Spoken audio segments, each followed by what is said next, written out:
Hello friends, मैं शंकर स्वागत करता हूं आपके अपने यूट्यूब चैनल शंकर एजुकेशनल अड्डा में। दोस्तों, इस वीडियो में हम लोग देखने वाले हैं एमए सेकंड सेमेस्टर ज्योग्राफी है आपका फोर्थ पेपर है जिसको आप बोलते हैं डिजास्टर मैनेजमेंट यानी आपदा प्रबंधन। और यह जरूरी नहीं है आप जिस यूनिवर्सिटी में पढ़ रहे हैं वहाँ आपका जो डिजास्टर मैनेजमेंट है यानी आपदा प्रबंधन जो है इसको सेकंड सेमेस्टर में ही रखा गया। चाहे आप एमए कर रहे हैं चाहे बीए कर रहे हैं, एमए बीए के किसी भी सेमेस्टर में है, अगर आपके सिलेबस में डिजास्टर मैनेजमेंट है तो वीडियो आपके लिए बहुत ज़्यादा महत्वपूर्ण है। कुछ अतलगोतरी प्रश्न को देखने वाले हैं जो आपके आने वाले एग्जाम के लिए बहुत ही ज़्यादा महत्वपूर्ण साबित होगा। इसमें से 100% आपको क्वेश्चन देखने को मिलेंगे एग्जाम, ठीक है ना। तो वीडियो को अंत तक जरूर देखिएगा। चलिए, पहला आपका प्रश्न है कि आपदा आपदा प्रबंधन का अर्थ बताइए, इसके बारे में बताना है। तो देखिए लिखा गया है आपदा,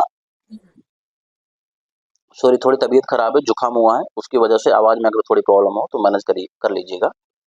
दिया गया है आपदा की रोकथाम तथा हानि को कम करने के प्रयास, आपदा से निपटने की तैयारी, बचाव, राहत व पुनर्वास के लिए सम्मिलित एवं नियोजित उपायों को क्या बोलते हैं? आपदा प्रबंधन कहते हैं। मान लीजिए कोई आपदा आई है, उसके रोकथाम के लिए, उससे उसकी हानियों को कम करने के लिए, ठीक है ना, उससे निपटने के लिए जो तैयारी, जो बचाव या फिर उससे राहत के लिए, पुनर्वास के लिए जो नियोजन बनाया जाता है उसी को क्या कहते हैं भैया? उसी उपायों को क्या कहा जाता है? उसी उपाय को क्या कहते हैं? आपदा प्रबंधन कहते हैं। आई थिंक इतना आपको क्लियर हो गया हो। चलते हैं, आगे बढ़ते हैं। अगला प्रश्न, जितने भी प्रश्न है इसमें 5 प्रश्न कवर किया गया है। पांचों के पांचों प्रश्न बहुत ही ज्यादा महत्वपूर्ण हैं, तो वीडियो को अंत तक जरूर देखिएगा आप, ठीक है। प्रकोप क्या है इसके बारे में तो देखिए लिखा गया है, या फिर आपदा क्या है इसके बारे में, ठीक है ना, दोनों आप एक ही चीज कह सकते हो। तो देखिए लिखा गया है प्राकृतिक या मानव जनित कारणों से उत्पन्न उन चरम घटनाओं को प्रकोप, खतरा या संकट कहते हैं। क्या कह रहा है कि भैया प्राकृतिक या मानव जनित कारणों से उत्पन्न उन चरम घटनाओं को प्रकोप, संकट या खतरा कहते हैं जो किसी भी तंत्र की सहन शक्ति सीमा को पार कर जाती है। मतलब वह कोई भी चरम घटनाएं जो किसी भी तंत्र की जो सहन शक्ति होती है उसको पार कर जाती हैं, सहन शक्ति से ज्यादा हो जाती हैं, उसे ही क्या कहा जाता है? प्रकोप, खतरा या फिर आप संकट कहते हैं, ठीक है ना।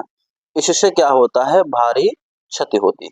आपका जो प्रकोप या खतरा होता है इससे काफी क्षति देखने को मिलती है। तो आई थिंक समझ में आ गया कि भैया वह प्राकृतिक या मानव जनित कारणों से उत्पन्न वह चरम घटनाएं जो कि किसी भी तंत्र की सहन शक्ति सीमा को पार कर जाती हैं, उनसे तमाम प्रकार का विनाश होता है, भारी क्षति पहुंचती है, उसे ही क्या कहते हैं भैया? प्रकोप, खतरा या फिर संकट कहते हैं। आई थिंक क्लियर हो गया होगा। चलते हैं, आगे बढ़ते हैं। आगे बढ़ने से पहले मैं आपसे गुजारिश करूंगा, यदि आप चैनल पर नए हैं तो चैनल को सब्सक्राइब कर लें और इस वीडियो को लाइक जरूर कर दें, क्योंकि इतनी मेहनत की जा रही है तो आप एक लाइक तो कर ही सकते हैं। और जिस भी व्यक्ति को जरूरत हो, जो भी लगे कि जरूरतमंद है आपकी नजर में, उसके पास इसको शेयर करिए। कम से कम 1-2 शेयर तो आप कर ही सकते हैं, ज्यादा से ज्यादा इसको शेयर करिए, क्योंकि पढ़ेगा इंडिया तभी तो बढ़ेगा, ठीक है ना। चलते हैं, आगे बढ़ते हैं। अगला प्रश्न आपका क्या है? सूखा आपदा क्या है इसके बारे में बताना है। क्या है?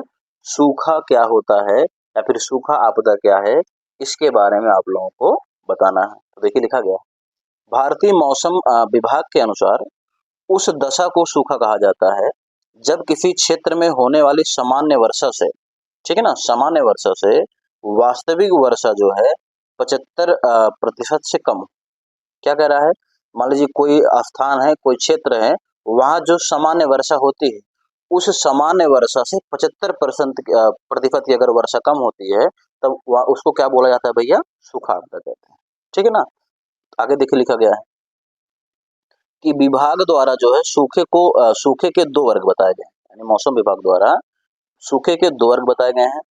प्रथम वर्ग में सामान्य सूखा तथा द्वितीय वर्ग में जो है प्रचंड सूखा रखा गया है। ध्यान देना फिर से एक बार कि भारतीय मौसम विभाग के अनुसार अगर देखते हैं तो सूखा जो है उस दशा को कहा जाता है जब किसी क्षेत्र में होने वाली सामान्य वर्षा से वास्तविक वर्षा जो होती है, मान लीजिए वहाँ हर साल जो है आपका 100% बारिश होती है, ठीक है ना, 100% जो है बारिश होती है, लेकिन अगले साल जो है केवल 25% यानी 75% बारिश जो है कम हो जाए वहाँ की सामान्य वर्षा से, तब उस दशा को हम क्या बोलते हैं भैया, सूखा कहते हैं, ठीक है। और मौसम विभाग ने सूखा के 2 वर्ग बताए हैं, 2 प्रकार बताए हैं। पहला बताया गया भैया सामान्य सूखा, ठीक है ना, प्रथम वर्ग में सामान्य सूखा को रखा गया है, और आपके द्वितीय वर्ग में प्रचंड सूखे को रखा गया है। अब देखते हैं कि प्रचंड सूखा कब कब माना जाता है और सामान्य सूखा कब माना जाता है, ठीक है।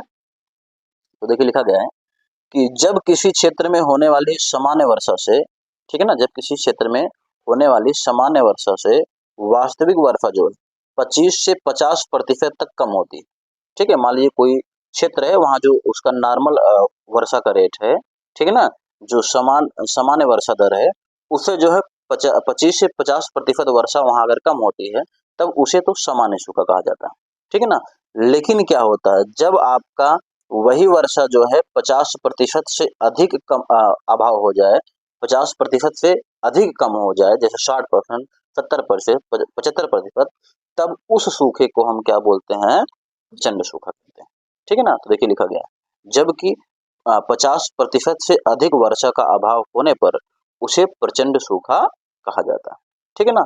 आगे कुछ इन्फॉर्मेशन दिया गया है कि दूसरी ओर सूखाग्रस्त क्षेत्र का जो निर्धारण होता है, वर्षा जल की कमी के परिणाम स्वरूप निर्धारित किए जाते हैं।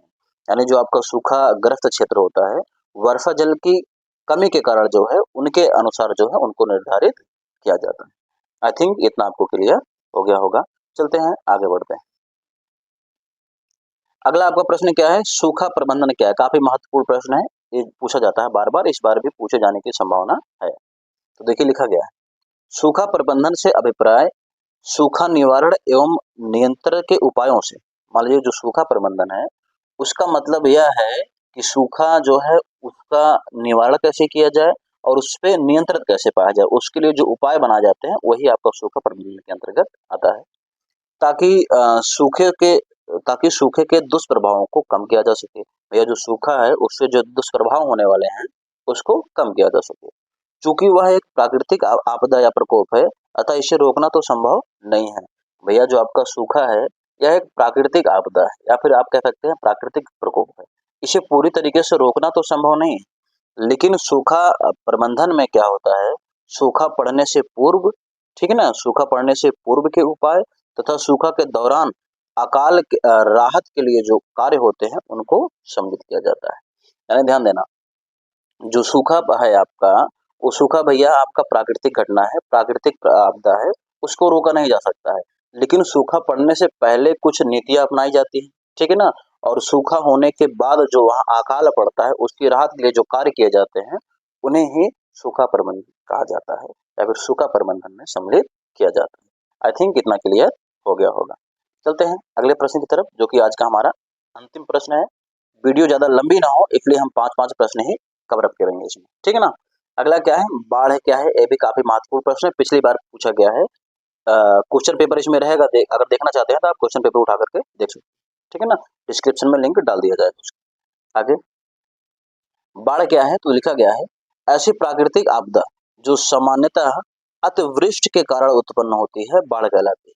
कह रहा है कि ऐसी प्राकृतिक आपदा जो कि सामान्यतः अतिवृष्टि मतलब अधिक वर्षा के कारण, किसके कारण, अधिक वर्षा के कारण ना, अतिवृष्टि का मतलब क्या होता है, बहुत ज्यादा वर्षा, अधिक वर्षा के कारण उत्पन्न होती है, तो उसे क्या बोलते हैं भैया, बाढ़ कहते हैं, ठीक है ना।